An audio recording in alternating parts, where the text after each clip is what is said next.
So if you guys recall, last time we looked at Goldberg's 1970 Cuda, the 446 barrel 4-speed shaker hood car, double black interior, black car. Now in that, we found that the engine and transmission don't match. I'm waiting for Alyssa to get together with me to kind of set up how she's gonna call Bill and let him know. I know she's dodging me right now, I get it. I call her up and she's always doing something. I said, why don't you come down right now and we'll just go over it and you can call Bill. Yeah, I will, I'm busy. You know that thing where you pretend like somebody's calling in, oh, I gotta grab this call. You've seen that crap before, right? Give me somebody on the phone, give me somebody on waiting. I just need some help right now. I'm getting ready, I've got a phone call coming in.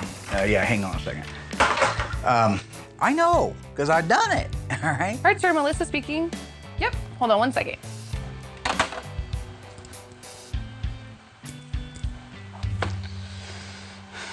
But the bottom line is, sooner or later, she's got to call Big Bill and let him know. This week, we're going over the fender tag. Fender tags, data plates, are oftentimes very time consuming if you don't know what you're looking at and there's an explanation involved. So I'm gonna let you know right now that you may watch half an hour of this show and say, why are we looking at these numbers? These numbers are important. These numbers tell you how the car started life. They support the inspection that we did on the car. They go hand in hand. It's a birth certificate, or in this particular case, it's an autopsy report. This car was built in Los Angeles, California, so there is no broadcast sheet for it. Although a few, I guess, do exist out there. For the most part, they don't. So we're gonna decode this car based on the Fender tag. Fender tag, that's right. That's good. This is gonna tell us everything we need to know, right? So on a data plate, or fender tag, if you will, is what we call it most of the time. It was a stamped piece of steel that had alphanumeric codes in it. And these codes all represented something. They're primarily there to let the guys on the assembly line know exactly what changes were going to be made and to what car. Consequently, they went with the car when they were done, so it also was a bit like a birth certificate. Now, I brought this book down, but I won't need it. Okay. So, a fender tag reads left to right. That's right, just like a book. Like a book. Yeah, like except English. Bottom to top. Weird choice that they went with that. Yeah, they did. And so in your left-hand lower corner, what is the very first series of numbers that you see? E87. That represents a 440 engine with 3 two-barrel Holley carburetors that produces 390 horsepower. So this is a 446 barrel car. If it was a Dodge, they'd call it a 446 pack. Same engine, same code. So they're just pack or barrel. Right. Okay, I've heard that. Okay, so a Dodge has a 6-pack or a 6-barrel? A Dodge. Pack. Right. And if it's a Plymouth? Barrel. Very good. All right, we'll keep moving on. Learned that back in season 3. All right, the very next one to your right on that line is? D21. Now that stands for 4-speed manual shifted transmission. In this case, since the car is a 440, whether it has a 6-barrel on it or a 4-barrel on it. If it's got a 440 or a hemispherical engine, it gets the Hemi 4-speed, the big 18-spline heavy-duty 4-speed. If it had a regular 23-spline, it would still be a D21 code. I'm just telling you for your own knowledge, because you'll remember it really well. Yeah, it's great memory I have. If you're just for the first time picking up a book and decoding one of these, you can be there a while.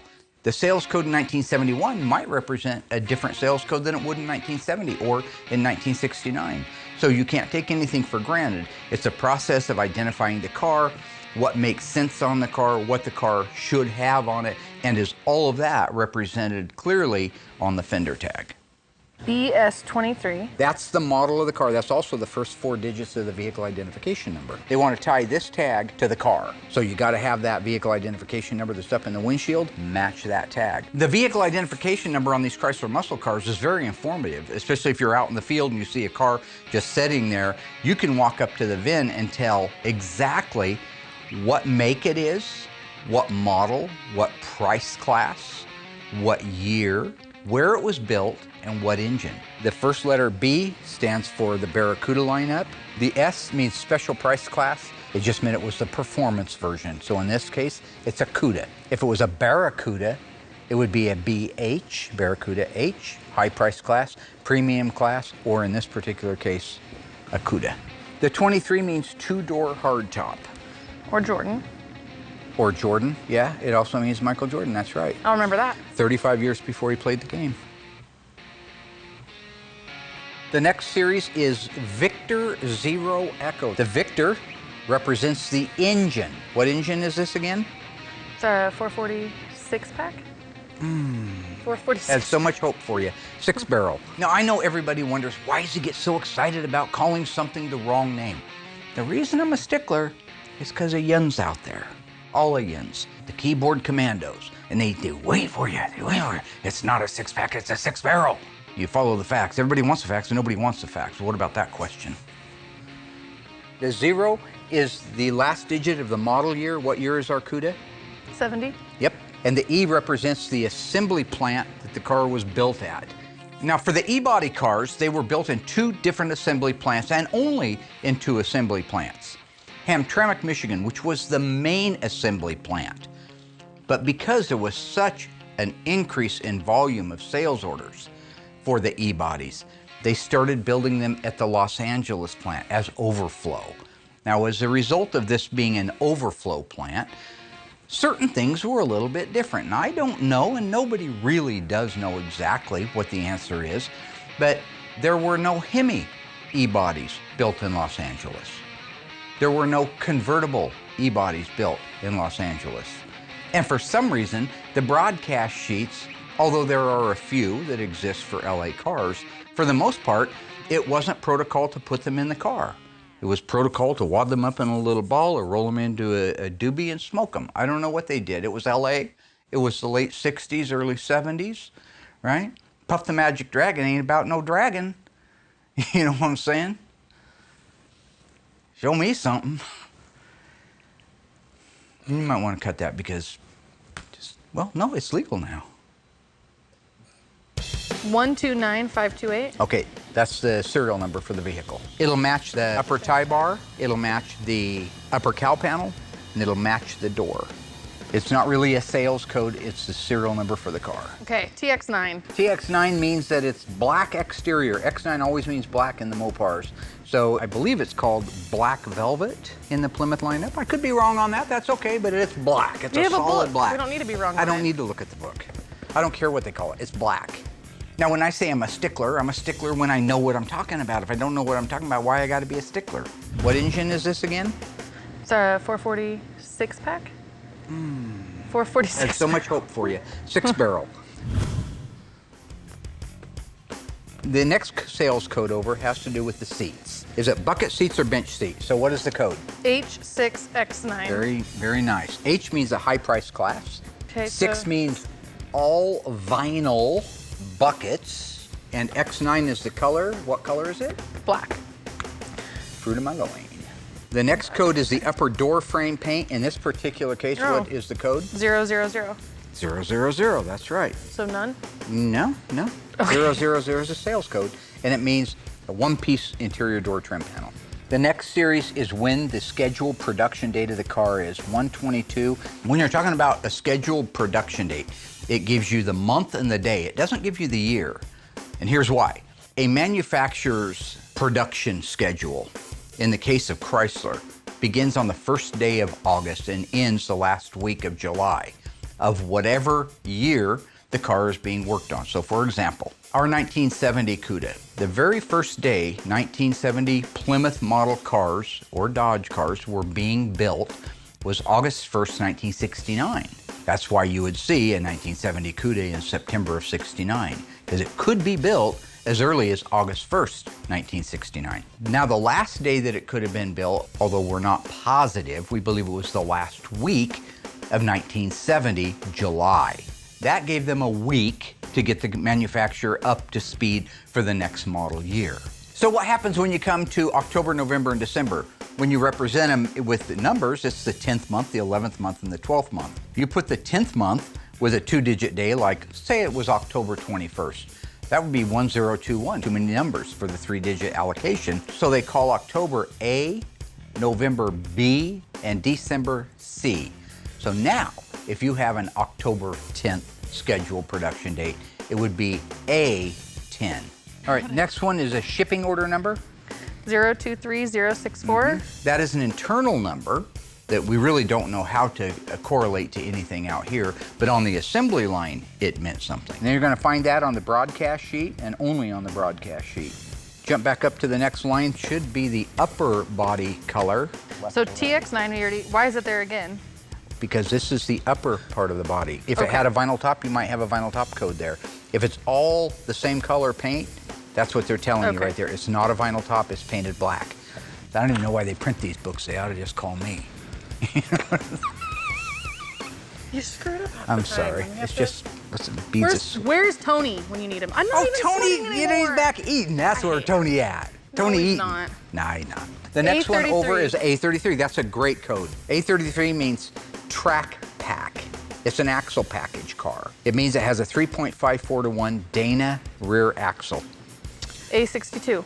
A62 is the rally instrument cluster. That's the cool wood grain, 4 big openings. It's got 150 mile an hour speedometer, 8,000 RPM tachograph from 70 to 71. 016? It's not a 0, it's a C, like Charlie. That means it is a console option car. It has a console around the shifter. C55, it represents the bucket seats. That lets the guy on the assembly line know that he should punch some holes in the floor.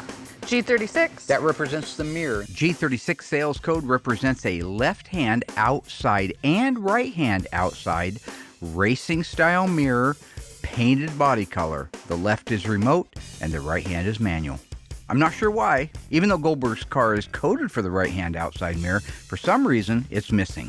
J25. That would be your 3-speed wipers, which is optional. That's why it's called a sales code. It's optional, but mandatory on a car with a shaker hood with cold air induction. Why? Because the air cleaner for the shaker hood is so big, the 2-speed wiper motor sticks out like this and it would interfere. The two won't share the same space together. I see. But a 3-speed lays flush against the cowl, so you get that little extra bonus. You get a shaker, you get 3-speed wipers. Whoop, whoop.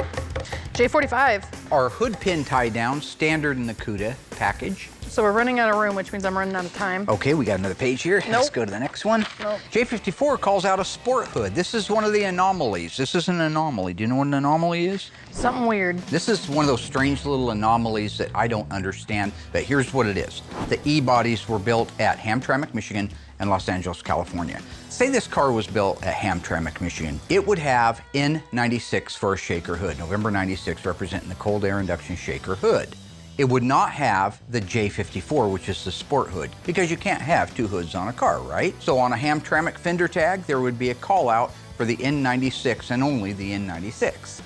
On the LA fender tag, they left the J54 sport hood, which was standard on the RT, and then later they added the N96. So if you have that fender tag and it has an N96, I guarantee you that it is a shaker hood car. They wouldn't put the N96 on there accidentally, but they chose to leave the J54 on there. That's an example of how you can be slightly confused if you don't know exactly what you're looking at when decoding an LA fender tag. M21. M21 is your molding package. That would be your drip rail moldings or drip trough moldings. Those are your stainless steel moldings that go along the upper roof gutter. M25. M25 are your rocker or sill moldings. In this case, a Cuda standard equipment, and they are a plastic fiberglass. Well, the repos are fiberglass. I imagine the original ones are a form of plastic. What's your next M31? one? M31s went ahead with the belt moldings. We call those belt moldings. When you roll the window down, you put your arm outside because you're cruising the gut looking for chicks. Nope. Well, you did, and they were called belt moldings. M88. Those are unique to the Cuda. Well, the sales code's not, but it's the rear body moldings or taillight panel moldings. Either one works fine. N41. N41 means that it is dual exhaust, mandatory with all 440 engines. N85. Factory tachometer, 8,000 RPM, also included in the A62 Rally instrument cluster. N95. N95? Yeah. Evaporative emissions. This car must have been sold in California. It has evaporative emissions. So in this particular case, it means that there's another vent on the fuel tank that's connected to a hose that runs to the front of the car. And what that fuel line does is it follows all the way along with the other fuel lines on the right-hand side underneath the car, then works its way up to the top of the inner fender on the right-hand side, where you would connect a hose from that line over to the carburetor itself. In this case, 6-barrel would be the center carburetor. The extra vapors that go through that carburetor, theoretically, go through that tube and back down into the tank. It's an early emission system. N96. N96 means it's a shaker hood, which cancels The sport hood. At The J54. J54, that's right. Okay, so N97. Noise reduction package. So in this particular case, what N97 stands for is that instead of through the pan, bright, beautiful exhaust tips, like the car has on it now, from the factory, they were turn downs. They didn't want that noisy car, probably because it was destined to be a California car, and they had laws there that were more restrictive than any other state in the union. So if you have N97, I guarantee you, you will never see N42, bright exhaust tips, on a fender tag. Can't share the same space. R35. R35, very cool. R35 is an AM FM. I realize those are standard on today's cars, but back then it was an option. AM FM. So you just didn't get a radio? Stereo. No, standard was an AM radio, which was R11. Okay, but you great. could have got an AM 8-track, which would be R22, or an AM FM, which is R35. Why 14? Means the car was sold. Somebody ordered that car and it was sold. 26 means that it had a 26-inch radiator. And then end. Means it's the end of the sales code. In some cases, a car will have multiple fender tags, 2 or in some cases 3 fender tags. If that wasn't there, you'd be asking, where's the other fender tag? Because these sales codes are going on to the other fender tag. Like It's when we had the 2. so loaded, it's got to have more. But in this case, it's saying, no, you're done, Jack. If this was a 2 fender tag car, instead of the word END being at the end of the first tag, it would have CTD, continued. Then you'd know there's a tag missing, but it has the additional sales codes that wouldn't fit on the original fender tag. Okay. There nice. you go. Look at that. Fender tag decode 101. Do you have any questions of me, counselor? None. Nope. I have We're a good. greater responsibility than you could possibly fathom. You weep All right, for well, this was good, Santiago. Dad. And you curse the Marinos. God. Is this a few You good have men? that luxury. You have the luxury of not knowing what I know, that while Santiago I liked it the first 10 times. death Thank you. was Can I tragic, go and type It this out for you? saved lives. I'll leave it on your desk or give it to and while Justin my or do something. existence Okay. is Good talk. grotesque, Hey everybody, Will Scott, #1 painter here from Graveyard Cars. If you enjoyed this video, make sure you go in, like it, leave a comment, and don't forget to subscribe to our YouTube channel. Now I'm gonna get back to painting.